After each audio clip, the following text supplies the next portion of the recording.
What's going on, guys? Welcome back to Game Time Discussions. I'm Emery Kessie. I'm sitting here with Cameron Selby. We are bringing you the day one recaps and getting ready for day two tomorrow or today. We are recording this at 9 in the morning. It's going to come out hopefully around 11, so you will be seeing it. But day one was a lot of fun. And when I went back and we were like talking about grades and looking at grades, sitting there on my phone, and I just going through them. I didn't give a ton of like bad grades. Like I thought this was a pretty solid overall draft. Some need, some value wise, and some fits that all just kind of made sense. Yeah, there was a lot to like, a couple of indifferent, some kind of questionable decisions. We'll get into all that, but a lot of it was just kind of trying to filter through the smoke screens, and then what was the big plot twist in the top 10, and everybody ended up being wrong. Yeah. Jacksonville was moving up, not down, opposite of what the betting lines were suggesting right before the draft started. Yeah, so let's pull it up. We're going to start off with some trades that happened last night. We got 4 total trades, but one of them was pretty minuscule. It's like a half trade. Yeah, it's not even a full trade. The big trade, like Cam referenced, was the Jacksonville trade. Jacksonville moving up from 5 to the second overall pick, giving up some serious capital to do it. 2026 first. So I was honestly really surprised that they were willing to give up another first, but at the same time, this is our favorite pick to team. Perfect fit for Jacksonville was Travis Hunter. So I love it. And then the Browns get Mason Graham and at 5th and all those picks. Like both sides are great. Yeah, it was a hefty price to pay for Jacksonville, but it seemed like after a chalky, hey, everybody thinks that just put in Mason Graham for weeks and weeks. Right. All of a sudden, it was like, no, they're going offense, and that's why it started becoming the G&T versus Tet McMillan line, and Tet being a trade back candidate and landing with that was the favorite or more likely thing to happen. G&T all day and the day before, which is what we switched our final mock to, was G&T going to Jacksonville, was what basically everybody else did, and they decided to go get what most people viewed was the best player in the draft, Yep. Travis Hunter. And yes, it's a hefty price to pay, but if he is the outlier and he achieves the ceiling that a lot of people have hyped him up to be, it will be worthy of the selection and the capital that it took to get him. And you asked me last night, like, where do we rank some of these rookies? And Travis Hunter had his prop line come out at like 750 yards ish or something like that. And I was like under, but then I started thinking, and I was like, okay, hold on a second. Liam Cohen is the one that made this decision, and he's the offensive mind. So I wonder truly how much offense we will see out of Travis Hunter. And I'm feeling more and more optimistic that he's going to be on the field offensively a lot more, because of course they have the issues of BTJ is their only player on the field because Gabe Davis is not going to be very helpful, and then Dyami Brown's a 1-year rental, so I think he's going to play a good amount of offense, so that's at least a good outlook. Yeah, and even last night, obviously this happened very, very early. This was the second pick in the draft, and he came out with a quote an hour later saying that, yeah, there's going to be a heavy focus to have him involved offensively. Mm-hmm. So if that's the case, 750 yards is very minuscule to pass up as somebody of his caliber and his talents, right. And the lack of targets that is being divided amongst people. It's just Brian Thomas that he's really competing with. Yeah. And then the Browns, they get Mason Graham. We're going to talk about that here in a minute. We have some other pages, and we'll dive into that one. But the next pick was one of the more polarizing picks. The Giants move up to 25, and they get Jackson Dart, not Shedeur Sanders. And we have to have a small conversation because the problem is how much the media, and we were saying this earlier, Cam brought this up a little bit, was the media is the problem with the whole the whole Shedeur Sanders situation.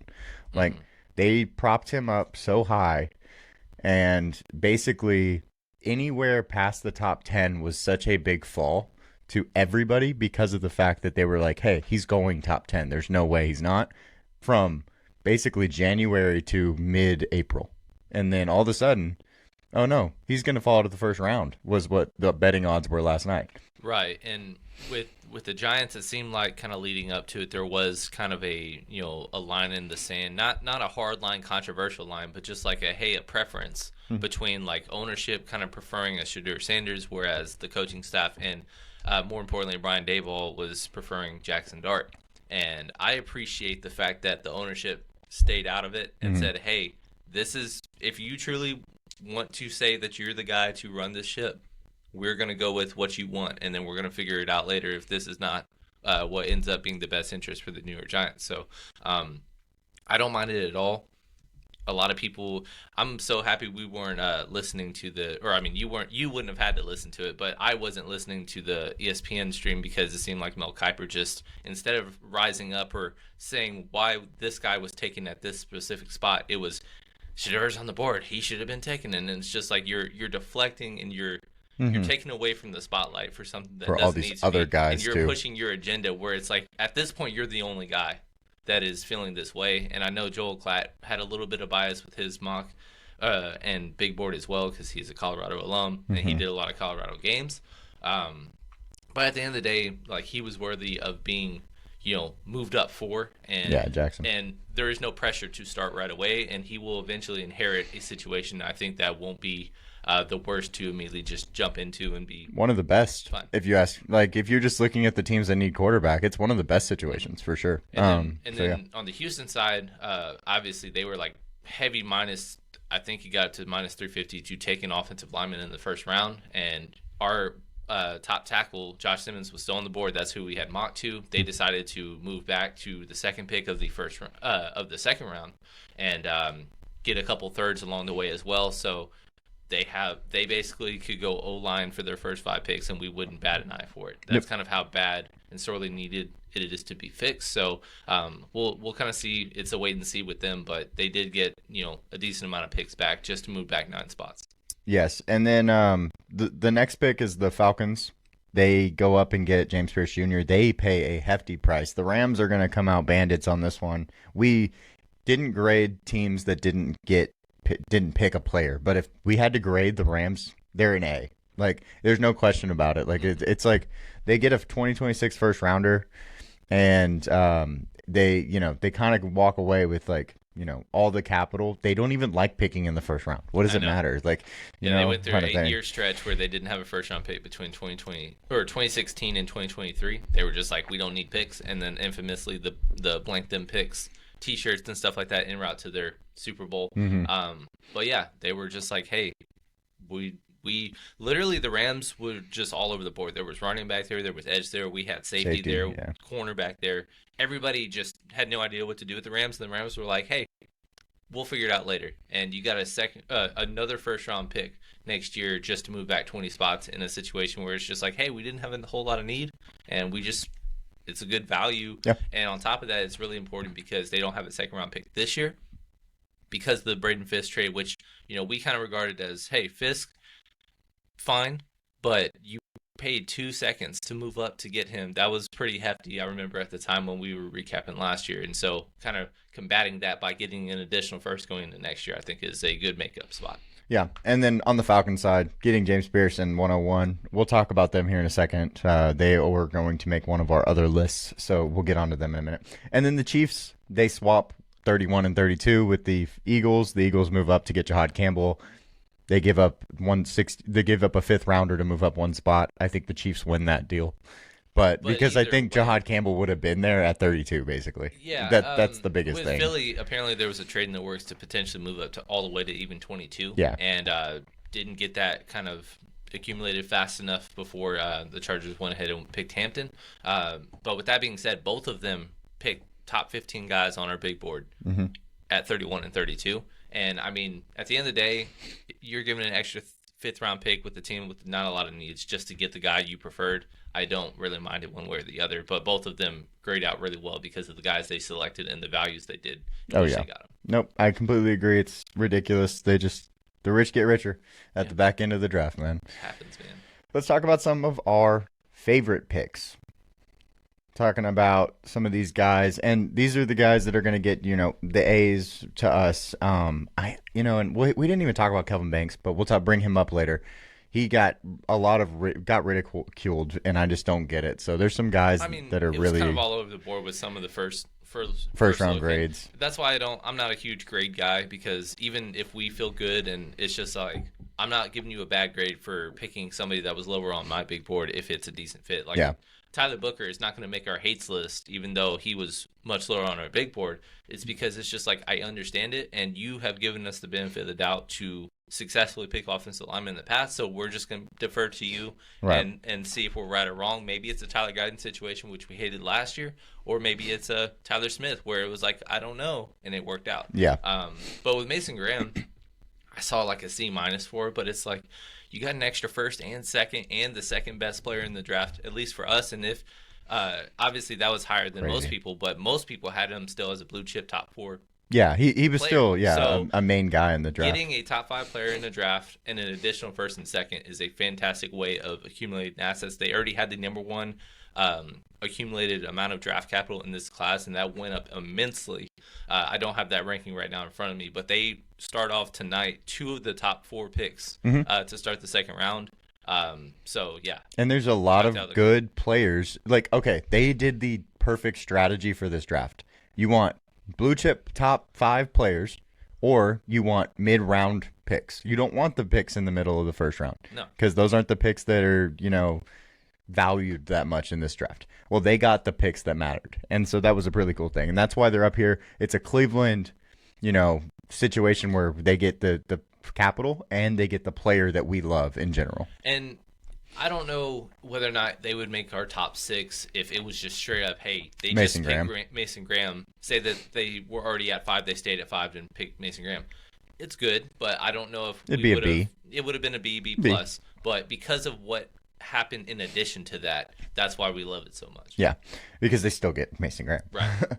And next up, you got the Indianapolis Colts getting tight end Tyler Warren. This is a situational pick where they got the guy that we didn't think would get to them to fall to them and not have to move at all. So it was a fit without giving up capital type of thing. Perfect player, the most improved position on their team was tight end today. Of course, they got a player, but I mean, like, they needed, if they were going to pick a position, it was tight end. That was the most important position to them, and they didn't have to move up to get him. That was the biggest thing to me by far. Right, and we're not saying that Chicago is wrong by any means by going with Colston, because both of those were very close. We did have Tyler Warren graded higher, but there are other voices in NFL teams that did have that swapped, and there's no harm, no foul if you pick a position of need and it's something that's just really close and you have a preference. So that's not a loser pick. But then just because Indy not only gets somebody to fall, not having to trade up, because we had the worry of like, hey, Denver's sniffing around, Chargers are sniffing around, maybe Dallas at the time at 12 could have very well taken one. Nobody would have blinked an eye. And yet they were allowed to have the best player of that position fall to them, like you said. Which didn't happen last year. Brock Bowers got taken by the Raiders, and they were waiting for him. They were the team that were heavily sniffed to be Brock Bowers, and they were just like, he's going to fall to us. And a random team picked Brock Bowers. And even though, I like Michael Mayer, he's not Brock Bowers. No. So very different abilities. Exactly. But and then Walter Nolan going at 16. Dustin in the Arizona Cardinals get Walter Nolan, defensive lineman out of Mississippi, and this pick was our what would we do, or I guess I was picking for them in our what would we do mock draft. Hold on. For Arizona, and they picked Walter Nolan, who was falling to them. He's our number 9 player on our big board. So it is a value pick. He's just such a explosive, good player, and they need defensive line so badly. They need edge badly, and this is the type of guy that can help you in the pass and the run game. He's just the perfect pick, and I thought it was an awesome decision. I wish we would have kept this, because I think we talked about this a little bit in our mock draft. Yeah, that's exactly what I was going to bring up, is kind of, this is one of the other situations of kicking yourself for not trusting your gut or the range of where you was going to go, because we didn't really have much inkling that, hey, teams were highly viewing Walter Nolan. We put out our final mock, and then the next day, top 10 buzz, which is great, 11, where he should be. And it's like, that should have been where he was, but we misread like how other teams were viewing him. So he is definitely worthy of being this spot. Nobody actually thought that they would go defensive lineman. Most were linebacker, best corner, which was still on the board at the time. But yeah, we don't hate the pick at all. He's a former #1 overall recruit that's been wreaking havoc wherever he's gone, especially last year as the best lineman for Ole Miss. Yeah, and one big thing that I just want to add, and I kind of said this on the stream, they've had serious injuries across their defensive line in the last couple of years. Their main D lineman played 3 games, 6 games. They did add some D linemen, but like this is the type of guy you can add that just like changes that room. They did add Darius Robinson last year, so now it's a paired kind of thing too, which is cool.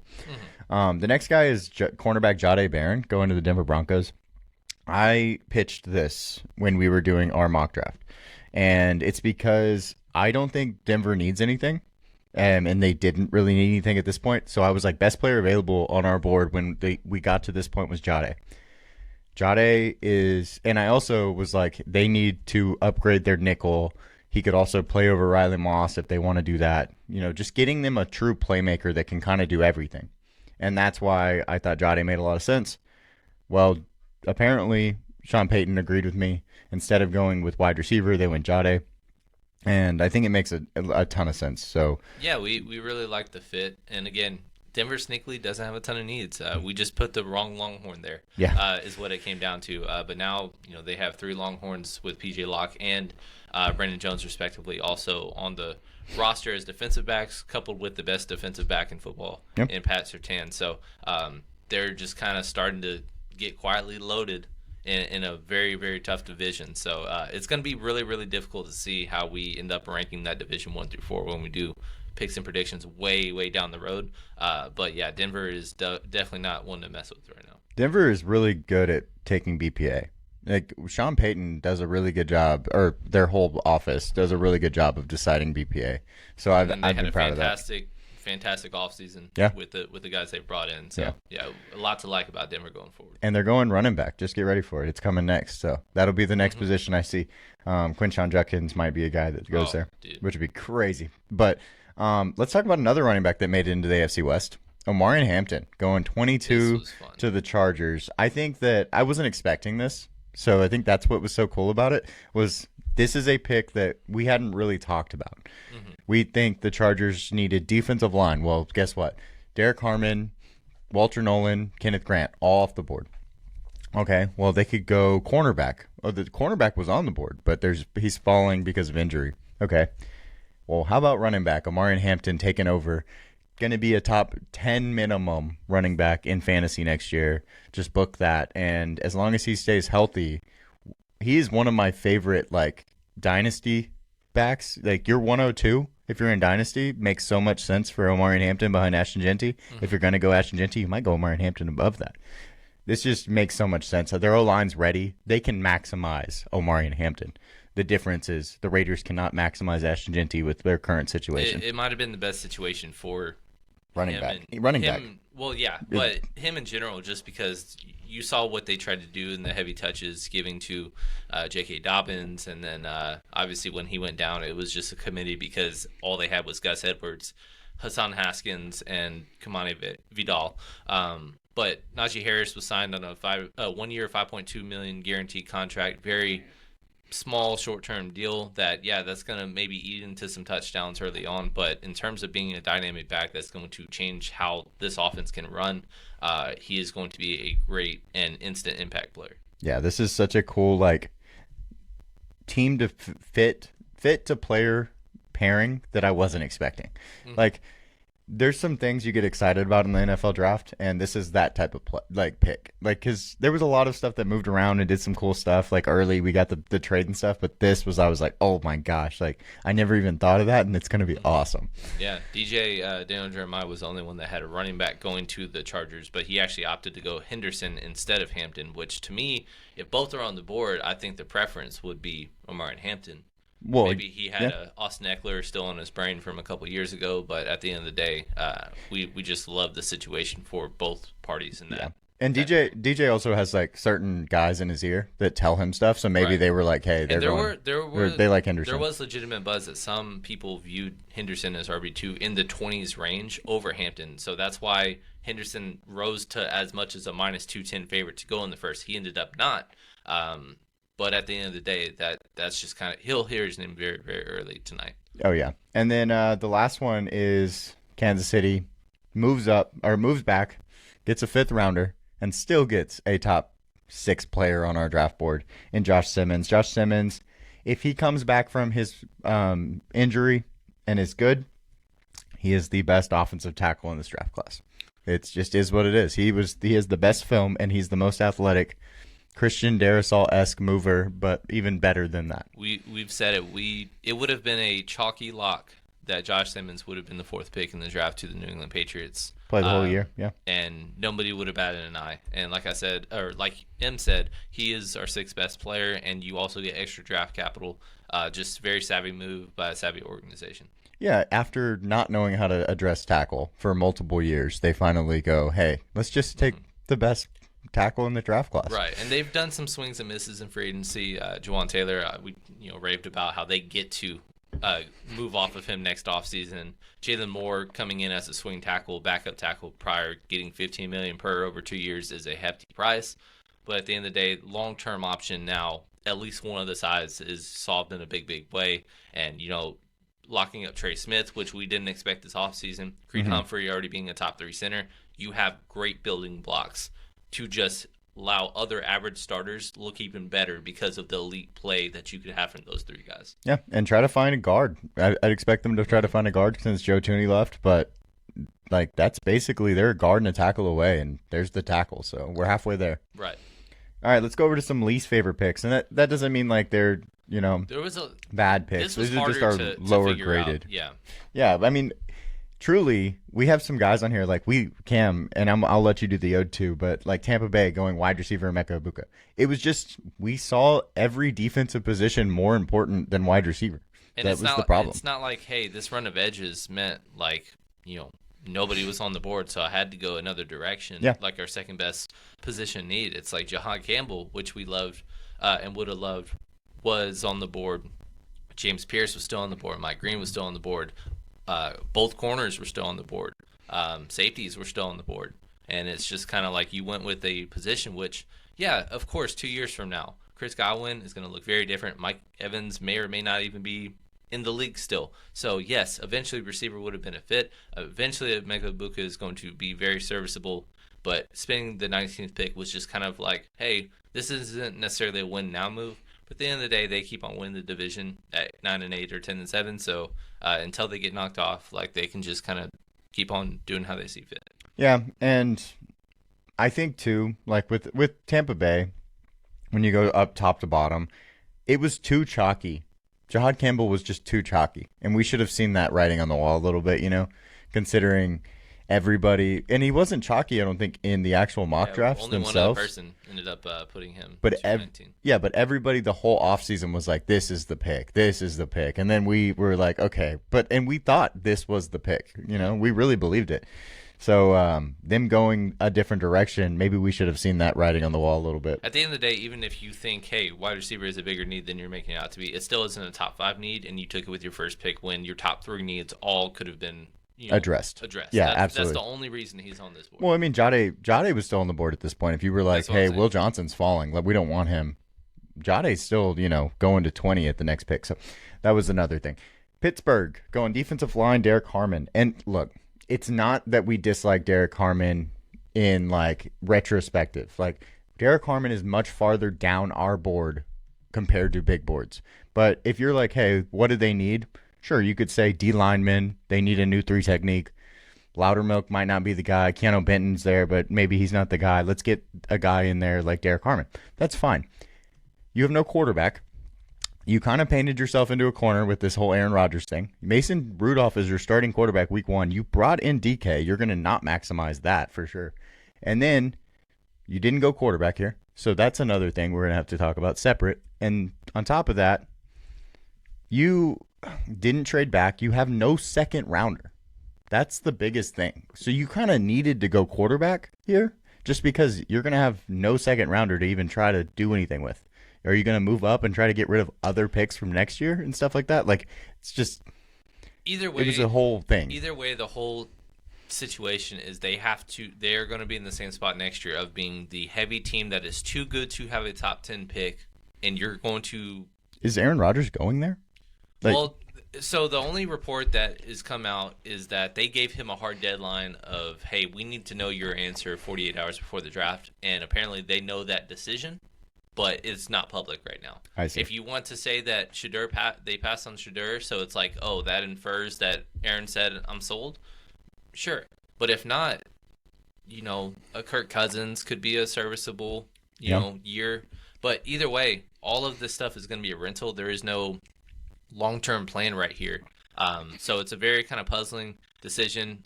Like we also said, Derek Harmon was lower on a big board, about 2 times lower on the board. I think he was in the early 40s for us.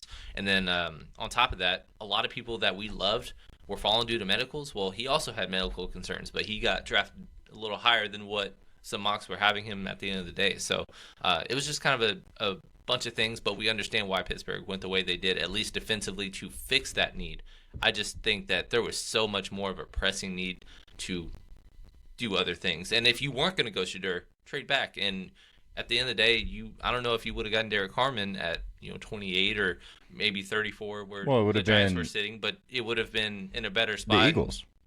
The Eagles were trying to trade up to get Jahad Campbell all the way up to 22. Well, you're just 21. Right. Trade back to the Eagles. Let them go ahead and get up there. You're now at 32. Now you can make some decisions slower rather than, how they did it. And like I said, Houston got 2 day 2 picks for moving back 9 spots, and add 4 more picks to that, you could have gotten maybe another selection. Doing those things when you were already short of draft capital and such a pressing need, there is going to be a team that is a huge loser at the quarterback position, especially after tonight, after a couple names are gone, because some of these names won't be getting the next best available guys, and Pittsburgh won't be getting these guys. Maybe they're really confident in the third round. Their best possible option draft-wise is maybe like a Quinn Ewers range. Yeah, well, that's what I was going to say. Maybe they're like, Quinn Ewers is him. Let's just wait. Maybe they're like, Will Howard's going to be there, and we want him. It's like, but it's not like they don't have other needs. What about running back? They have literal scat backs throughout their whole running back room. But luckily, it's deep running back class. They can make it work a little bit, but I'm not confident in them, to say the least, right now. We'll see. Next up is Matthew Buffalo. Golden. Oh, sorry. Green Bay. You're right. I can't good. can't Matthew read. Golden. That was one of the ones, another guy that kind of much lower on our draft boards. A lot of people were really hyping him up to possibly be the wide receiver one that is not named Travis Hunter, taking off the board. And we just were not buying it one way or the other. And he ended up being wide receiver 3 behind Emeka Egbuka, my guy. And even though, Emory does prefer Luther Burden, we still have Emeka above him anyways. Yeah.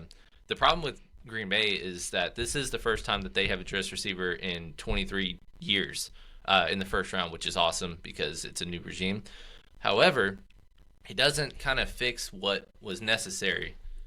You do have a decent receiving room, but it's completely void of wide receiver 1, and Matthew Golden to us isn't a guy that really kind of fixes that. Yeah. Like if Tet would have fallen here, Sure. That's kind of similar to Carolina, where it's like, hey, big-bodied guy, don't have one of those. He has the mold of being a wide receiver 1 for a team. I think Matthew Golden could be a serviceable 2, excellent 3, but paying the 23rd pick, we're gonna have to see how much he's fighting for touches, and I think he might be a little overvalued when we get into best ball season when it comes down to it. I also, just kind of going through like what you said, I think the wide receiver position in totality was pushed up. Like, I don't think that this is being talked about enough, but when you have such a good wide receiver group from last year, everybody wants to say, hey, let's take some wide receivers because, we saw what could happen. Well, that doesn't always work. It doesn't work like that. Every draft is different. We had 4 1,000-yard receivers last year. I don't see that happening this year. We might have one, and you couldn't tell me who it was right now, basically. Mm-hmm. So it's one of those things. We had a wide receiver go at 8 He was our 18th overall player. We had a wide receiver go at 23. He was our 38th overall player. We had a wide receiver go at 19. He was our 27th overall player. So everybody got pushed up 9 to 10 plus spots. 20, almost 15 here. So that's one of those things that I just think we're over evaluating the wide receiver group because of recency bias. Mm-hmm. And but so, that's also always been kind of a trend of, if you look at previous first rounds, like there's guys that get, pushed up. Even like Jalen Noel and Jaden Higgins were like names that, like, hey, don't be surprised if they're taken in the back end. And if Philly would have done that, it's not like we could have shot on them, because it's like they don't have needs. It's a luxury pick. yeah, fair. But at the end of the day, it's just not where we view this class in particular. And it just kind of is what it is in that regard. I mean, some of those guys last year were actually behind, though. Like, we had Rome at like 6 and he went 9. Like they actually were value picks compared to the board. Next guy up is a guy that got pushed up due to speed. Buffalo picking cornerback Maxwell Hairston. I just want to put this out there. Buffalo has been awful at picking cornerbacks in recent years. Kyer Elam just completely gone, actually, out of the league at this point, No, he's right? with the Cowboys. Oh, is he? Same thing. Yeah. No. Sure. But yeah, so they've just had a really hard time picking cornerback. And so trying to address it, I don't think this was the guy. There's a guy that we have in our top 10 in Will Johnson that is still on the board. Of course, he's falling due to medicals, but he's by far the better pick here, in my personal opinion. So we have one of our biggest differentials, the biggest differential of any player picked in the first round is Maxwell Hairston. He is our 64th player on our big board. Right. And he goes to 30 to Buffalo. And this wasn't just like a, hey, you had to, this was the best available corner on the board. It's a reach, but this is such a sore need to where we'd understand. We had 5 corners available that we had ranked higher. And it's just one of those things that all of them could have been a more ideal approach. Maybe they're just like, Will Johnson just off our board because of injury. That's fine. Well, Trey Amos was still there. He was favored to go in the first round. Yeah, you had a couple others, Savon Revel. But the problem with Benjamin Morrison, you said, was a great fit as a round 2 player, and they have 2 second-round picks to address that.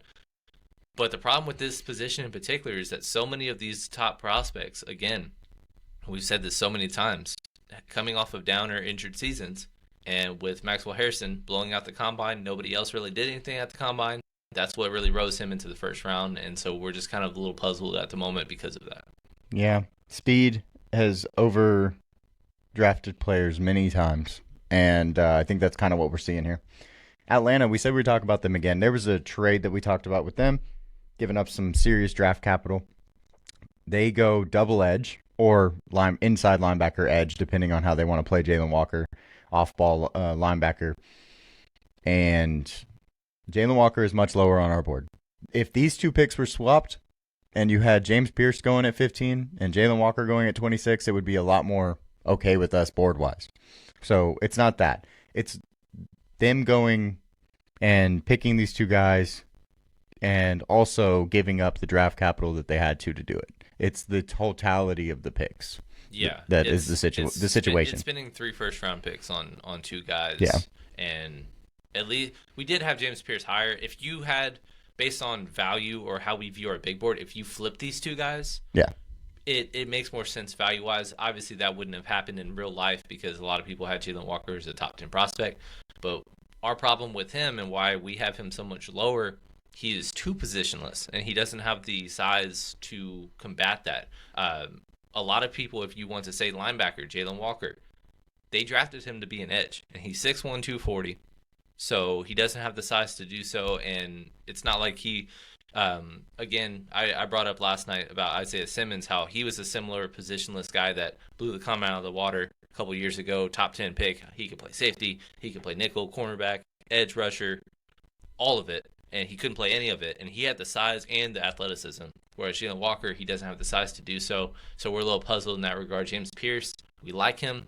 It was a value pick, but not to trade an extra first-round pick. Yeah, that wasn't a value. That's where the value is lost, right? Like, yeah. And they're doing this to go all in, and I get it. Sure, they're going all in. They're gonna say we're gonna make the playoffs. We're gonna finally beat Tampa Bay. We're the team, and I'm like, are you? Like, does this really move that needle that much to say that that's going to happen? I think it's a great decision to go edge. We've been trying to give them an edge forever, and they won't do it. But now going two edges, but also giving up your next year's pick is kind of puzzling in my personal opinion. For sure. And I don't think anybody feels any differently. That was probably a universally disliked move, and this is coming off a year where they were the shocking plot twist of taking Michael Penix when they just signed Kirk Cousins. So back-to-back years in first round, making some very, very questionable decisions, and we'll see whether or not the whole consensus is proved wrong, because a lot of people, or there's not really anybody that is supporting either of those moves still to this point. Right. And then let's do some best availables left on our board. Top 10 best availables here. Will Johnson, due to medical concerns, is falling. We've heard he didn't even have this injury, so Cam brought this up last night, but he had an ankle injury, he had a hamstring injury, but the thing that's concerning the teams is apparently a knee. Mm-hmm. And we didn't really have this information prior to the draft, so we didn't know to drop him, obviously, out of the first round. But Will Johnson still is our number 10 player. If he is healthy, he is the number one cornerback in this class. Well, the funny thing is, if he had a healthy season, he probably would have been the 6th overall pick to the Raiders, and you're probably going to get him tonight at 37. So, fun stuff. Please. Fun stuff in that regard for you as a Raider fan. But also Mike Green, who was one of our favorite edge rushers. He was the nation's leading sack leader. His fall is due to character concerns. There's even reports that some teams took him off entirely their board because of character issues. Right. And again, those are certain things that, hey, we can infer and be like, hey, he's too good to pass up.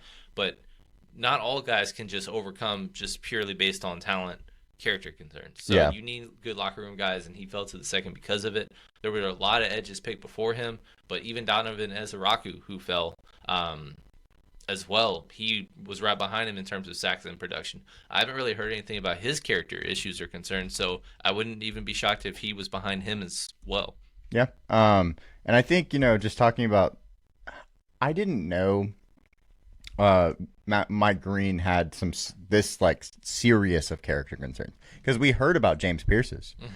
James Pierce was actually kind of talked about pretty heavily by the media, that he was an issue. Mike Green wasn't this intensely talked about, so I'm actually surprised that he's falling as much as he is. But he was also considered a mid-20s, early 20s guy prior. So yeah, his line was 18 we had him pretty comfortably to 15, and then his line we saw it was pretty heavily juiced to over 19 and a half, and we're like, well, that's past multiple edge spots, so that's why we were less comfortable going with him to Atlanta.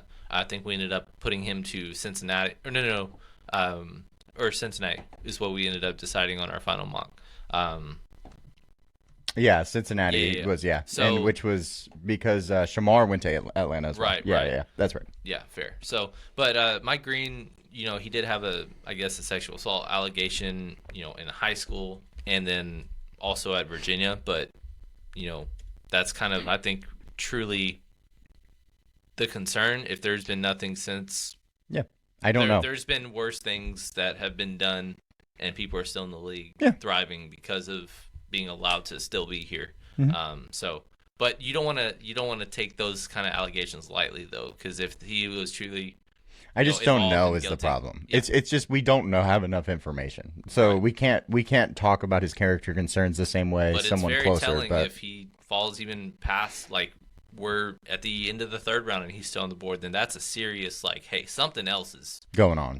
Also, not only did you not beat those allegations, but you did not give any kind of comfort for any NFL team in interviews or anything. And part of another name who isn't even on the best available list, but Shedeur Sanders, that the character issues, not interviewing well. Maybe it was real. Maybe it was real. Yeah, maybe it was real. Next up, though, we have Luther Burden III. He was our 23rd player. We expected him to fall to the first round. It was a kind of consensus. But so he'll be an early day 2 pick we'd expect today. Nick Scorton, he is higher on our boards. Actually, let's pair Nick Scorton and Jack Sawyer together. They're both higher on our boards than the consensus big board, so we didn't expect them to be out of this round. We could see Jack Sawyer fall to the 3rd round based on consensus big board, which is a absolutely insane thing to me. So No, I totally agree. But a couple of the edge and defensive line in general is just so deep. So Mhm. you're going to hear Yeah. a lot of these names called tonight in day two. And then Trayvon Henderson, one of our favorite backs, he kind of separated himself in his own tier. Um, he's another guy that could be a potential Raider, or I expect to hear his name called very early. Cleveland needs a running back desperately, and they've got 2 picks in the first 4. So if they go quarterback, running back, Sure. fun direction to move forward with your team. Not going to be a Raider. I don't think he's going to be a Raider. Well, We already have one. We got one yeah. last night. Donovan Ezeraku is probably the consensus top guy if you're taking Mike Green and Will Johnson away. Just because I think he's like 16 on some boards and stuff like that. So he's obviously a really solid player, had the production, really good player. Next guy is a wild card in Kevin Winston Jr., one of our favorite players because he was kind of robbed of his draft value because he did not play this year, kind of like some of these other like DBs in general. But he is one of my favorite players from the 2023 season watching. He's an absolute stud. So I hope his name is called tonight. His name will be called tonight. I just don't know when. Hopefully he goes to the Raiders. Yeah, we damn near did a lottery ticket on him at 150 to 1 to be the first safety off the board. Obviously, that would not have cashed out, but his talent warrants that because he would be in contention, if not be the favorite to be the safety 1 in this class, were not for him having the majority of the season missed. Yeah. But ideally, he should hear his name called in the second round, but if not, probably the third. Yep. And then Ariante Ursary, offensive tackle. He is a guy that got a lot of buzz towards the end of the draft cycle because he's just a massive person with great feet. Mm-hmm. Like you just don't find mountains that move that well. It's one of those things. So he could be. He will hear his name called. He will play left tackle for somebody in the NFL. And this is a really good class in the middle rounds. So you're going to hear a lot of these guys where we're like more excited about some of these picks in the second and third rounds than we were with the first round picks overall. Honestly, yeah. I mean, and then rounding it out, Nick Emanuori kind of rivaled becoming a pick'em as safety 1 off the board. Mm-hmm. He'll hear his name called pretty early tonight, but even after that, don't even have other names mentioned. But, you got all these running backs, Caleb Johnson, Quinshon Judkins, cornerbacks, we talked about Benjamin Morrison, Azariah Thomas, Carson Schlesinger, linebacker off the board, Savon Revel, Mason Taylor. D-line's deep. Trey Amos, got some interior linemen. Tight ends are going to come off the board a lot tonight. Alfred Collins, Bastrop local for us, and UT alum. And then apparently there's going to be a run on receivers as well, even if we don't love it. There's going to be a lot of names called tonight. Yeah. I want to do a quick exercise. We didn't even have this thought of, but we're going to add this. This is the second round starter right here. You can see the first round is already done with the actuals. We're going to talk about some player to like what we think will happen for the first 10 picks, I think. Mm-hmm. Well, I think the most pressing and obvious question is what's your gut call on Shedeur Sanders? Where is he going? I don't think it would be crazy to say one of the picks for Cleveland. I think that's going to be the favorite if you're going to do any kind of draft betting, but think of the controversy that's going to ensue on ESPN if Cleveland passes on him twice, or that'll be in turn, crazy. 3 times. Yeah. After that, I don't know at all, other than I guess the Saints again, where some people kind of tied that to. Mm-hmm. The Saints are at 40. I don't see why that wouldn't be an option. If it's not there, then he's going to be waiting, again. Which quarterback could go over him? Jalen Milroe. You think Jalen Milroe? I actually think it's Tyler Sheff. Either way. I think it's Tyler Sheff. What if they both do? Damn, crazy. Because Jalen Milroe is going to the Raiders, you said. I don't think that's going to happen. But I think that would be a fun backup situation for him. Because there's no pressure for him to start right away. Let's put a quarterback to them. Do you see QB? I don't see QB. Yeah, scroll up. Weird. I can't go up that. All right, where did they have him? Let's see. We'll put Shedeur Oh yeah, because it's PFF. They didn't like him either. Yeah, because they know. They know. All right, Houston on the board. Offensive line. Offensive line. I think skill player as well. But Ariante Ursary. We just talked about him being our 34th player. He's 69th on their board, so whoop whoop. But he's much higher on others. Yeah, so I think that's a reasonable pick. They have Tate here, Ozzie. I've seen Jared Wilson, some Luther Burden here. Okay. as well. Okay. Jared Wilson is an option if you wanted to talk about him. But I think Ariante makes the most sense. Okay. So, and then the Titans, they go with Cam. Yeah, that's what I was going to say. Go to Cam Ward. Get him a wide receiver to pair for his career, because right now their wide receiver core is Calvin Ridley. Yeah, but Yeah. apparently Cam Ward, he was on live stream saying that they're, multiple top 5 in the NFL. Obviously, he's just hyping up Himself being a future and Titan, supporting his future teammates at the time. But, For sure. Yeah, now he gets another one. Yeah. And that was something that in our final mock, we had them trading up to get a, at the time it was Emeka Egbuka. Emeka, Obviously, yeah. He'd been off the board, but I still like the fit of, hey, you went Cam Ward, now get him a weapon. So is this your Travion Henderson pick? You're just going to call it? To Cleveland? Well, yeah. You just said if they go Shadur and a running back. I'm saying they Quarterback could. and running back. I'm not necessarily confident that they will. Okay. Um, What do you think they do? Because they have a ton of needs. They've got so many needs. I can't. Corner is a need. So is receiver. So is Offensive edge, tackle, interior linebacker. offensive line tight end is probably the only one that is is probably safe. safe to not be. Okay. But So what would you like? let's go Trayvon Henderson. Yeah, we're gonna go running back. All right, cool. I like craziness. Where is I don't running back? care. There we go. I think it's fun though, even knowing he's like 8th by PFF. I never would have found him. Bleacher Report had Caleb Johnson going before in their updated mock draft, Trayvon Henderson, which to me is pretty insane. But we do also like Caleb Johnson, but just not above Trayvon Henderson. No way. Raiders, yeah. Can I just? Yes. Okay, look. I just want to put this out there, guys. Our secondary and our wide receiver core have to get better in this draft. And I can't believe a top 10 player falls to us, kind of thing. That's insane to me. And Will Johnson, even I wouldn't pick Mike Green here, but he's also a top 12 player on our board. So we will be picking Mike Green very shortly. Don't you worry. But Will Johnson's the answer. Mike Green is Okay. offensive line. New England. Obviously, a lot of people, including our buddy, part of our live stream pick, was wanting a wide receiver. Yeah. Bleacher Report has Trey Harris all the way here at Wow. 38. But we did say that some names that were going to go earlier than expected, like both Iowa State receivers, Jalen Noel and Jaden Higgins. Yeah. Jaden Higgins would be a fine pick. But I just kind of feel like it's another similar, like New England just can't figure out this position, and I don't know if either of those guys are going to rectify that kind of curse of them picking receivers. It wouldn't, but I think that Jaden Higgins makes the most sense of all the receivers that we're talking through. Okay. I don't know what other positions we can kind of go through. Cornerback. Let's see. They need running back, wide receiver, and offensive line by PFF. I think they need wide receiver. D-line is an option because of Christian Barmore's issue with his blood clots. I don't know who at D-line would be the guy. Why does New England have the worst picks? Like the worst feeling picks. Once again, after they had the 4th pick in the first round, and then they have like the 8th pick in the second round. Let's go ahead and put Jaden Higgins here because I think he's been moving out. Okay. We're gonna need to put Mason Taylor somewhere. Yeah, Here we go. The Bears get back to back. Yeah, we're gonna go a few more picks. We'll stop on the Cowboys pick. We'll stop on the Cowboys. Okay, so the Bears are fun though. They're a fun they team. get 2 picks in the next 3. Running back was an option, but the running back we thought was probably going to be here is gone. Don't mind Quinchon though.